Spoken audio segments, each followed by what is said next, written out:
The Korean War started on June 25, 1950. When North Korea, supported by the Soviet Union and China, invaded South Korea. This was part of the larger Cold War struggle between communist and capitalist nations.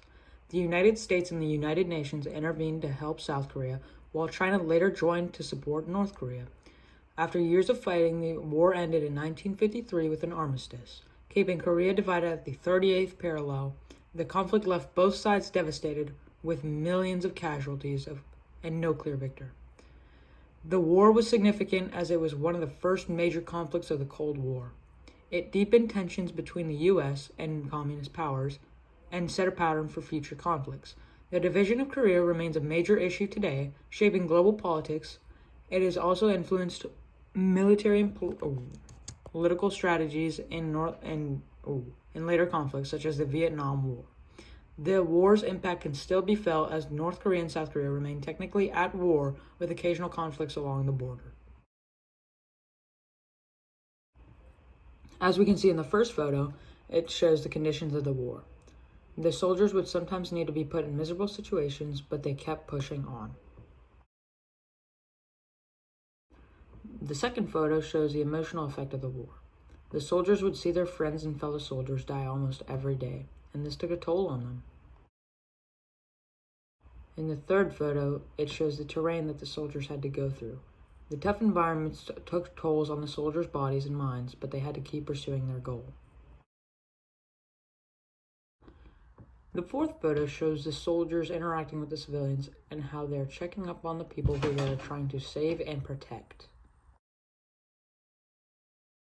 This photo, the fifth photo, shows the soldiers getting actively attacked and shot at. The soldiers kept pushing on for the better of their country, trying to defend their nation.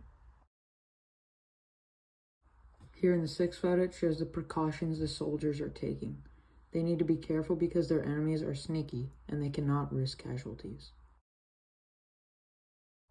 Here in the seventh photo, it shows even more precautions. The soldiers are hiding and disguised to get the advantage on their opponent and get the upper hand. Here in the eighth photo, it shows more environment and how much the soldiers are risking. They are risking so much for a good cause, and they won't get to have a normal life again. Here in the ninth photo, it shows more effects of the war. These soldiers' friends and comrades get injured and they have to keep going on. In the 10th photo and the final photo, the photo shows the strategies that are taking place and that they have plans and tactics to get the upper hand, shown with the line of gunmen they have.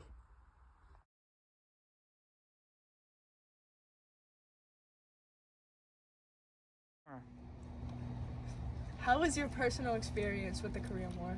My personal experience was very traumatic. I woke up, they said they're gonna draft me, but then they said I was too old, so that I got to escape from fighting in the war. But my grandson, he had to fight in the war, and he go pew pew, and he killed the North Koreans.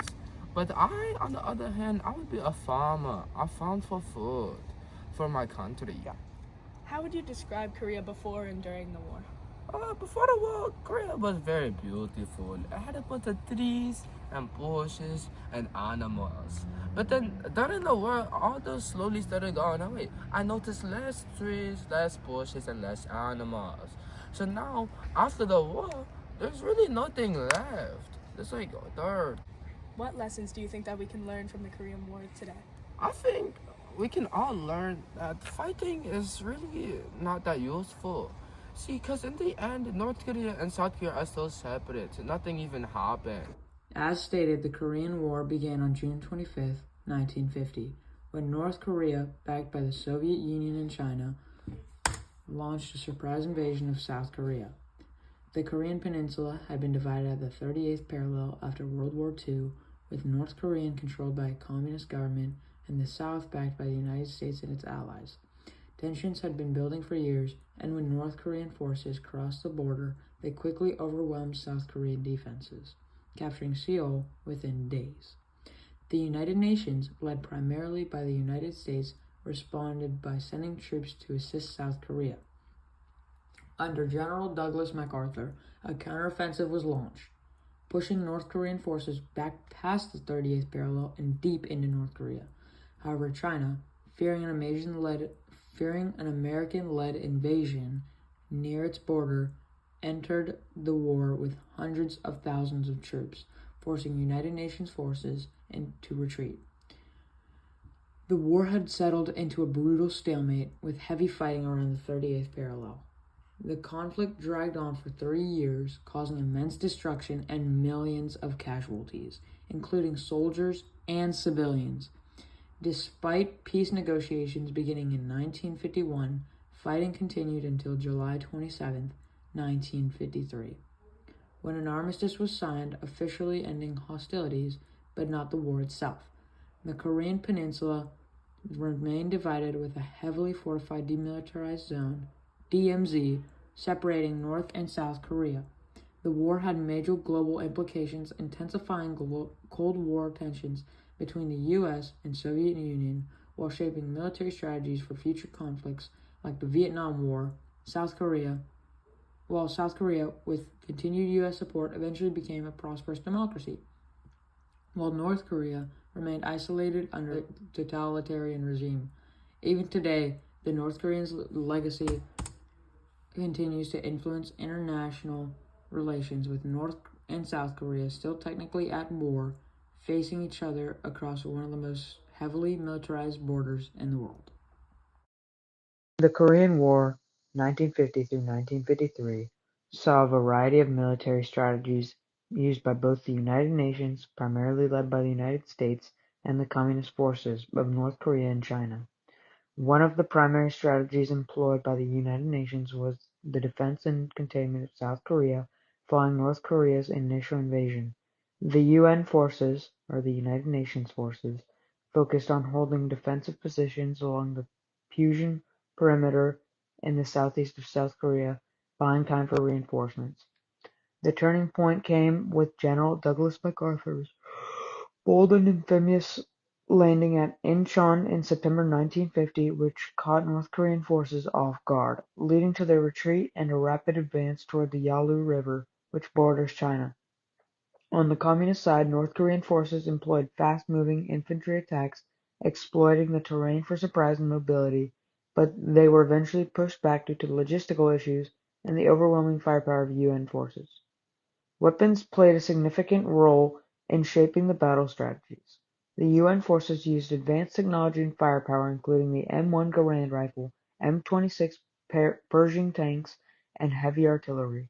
Air superiority, primarily from the U.S. Air Force, with aircraft such as the F-86 Sabre and B-29 Superfortress, allowed for bombing campaigns that devastated enemy infrastructure and military targets. Additionally, naval forces, particularly aircraft carriers, provided essential air support. In contrast, the North Koreans and Chinese relied heavily on infantry-based tactics, often used in human waves in close combat.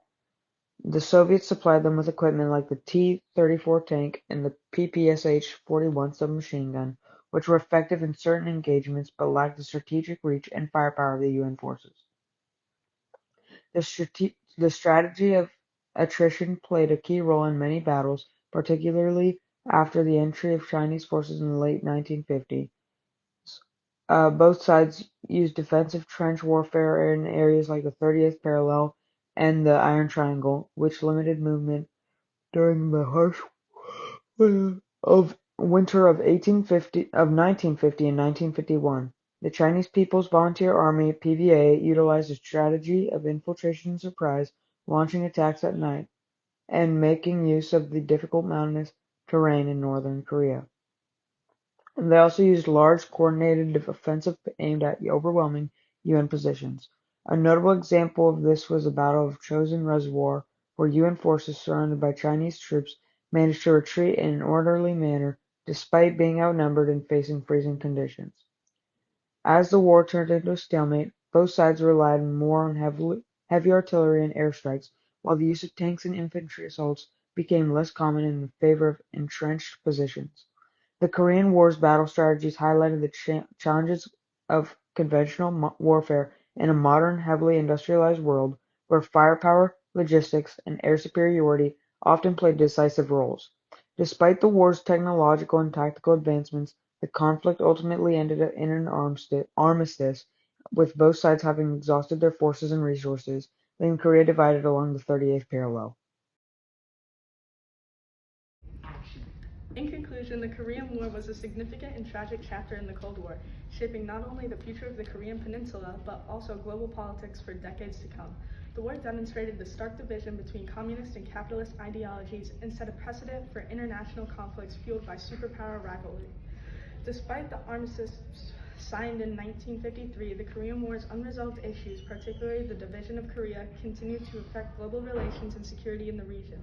Its legacy is still felt today as North and South Korea remain in a state of tension, and the lessons learned from this conflict have influenced military and political strategies in subsequent wars. The Korean War reminds us of the devastating human cost of war and the enduring consequences of unresolved international disputes.